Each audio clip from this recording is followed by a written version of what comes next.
Hi అండి. మా అమ్మమ్మ చేసిన స్టైల్లో పప్పుచారు నేను కూడా చేస్తున్నాను, మీరు కూడా చూడండి.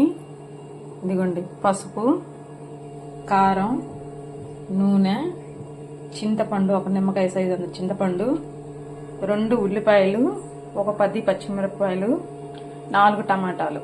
ఓకేనండి. చింతపండు పులుసు నేను ఇప్పుడేనండి కొంచెం ఆయిల్ వేసుకున్నానండి. కొంచెం పసుపు వేసుకుంటున్నాను.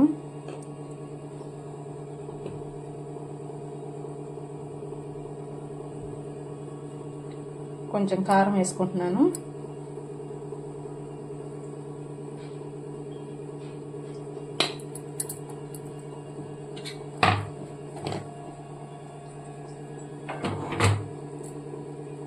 కట్ చేసుకున్న టమాటాలు వేస్తున్నాను, చూడండి. ఇదిగోండి.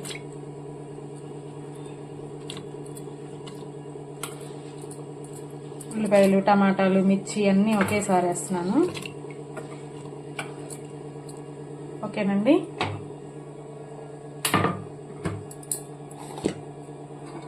ఇప్పుడు మూత పెట్టేసి 3 విజిల్స్ వచ్చిన దాకా ఉంచి ఆ తర్వాత చింతపండు పులుసు పోస్తాను.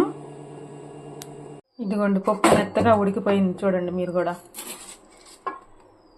నేను దీంట్లోకి కల్లుప్పు వేస్తున్నానండి.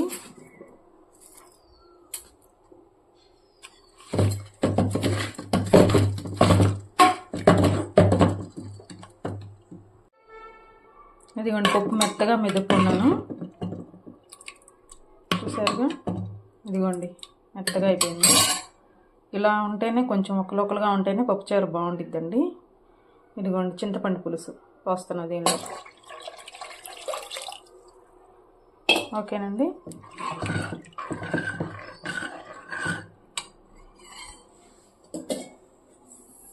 దీనిలో కొంచెం వాటర్ కూడా పోస్తున్నానండి. ఇంకా చాలు, ఇంతకంటే ఎక్కువ పోసుకోకూడదు.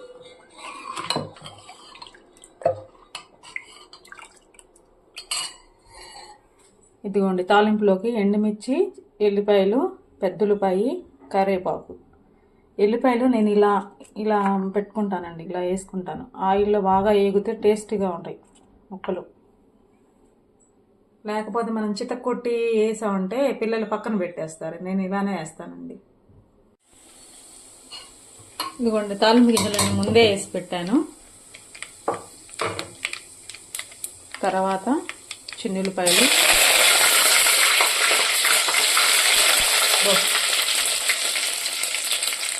ఎండుమిర్చి,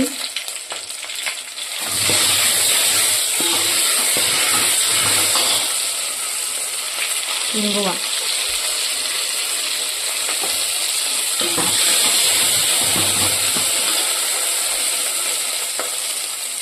ఉల్లిపాయలు కూడా వేస్తున్నానండి తాలింపులో. కరివేపాకు కూడా ఒకసారి వేస్తున్నాను.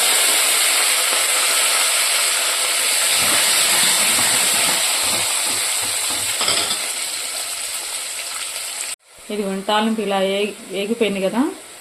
ఇప్పుడు పప్పుచారు పులుసు పోస్తాం.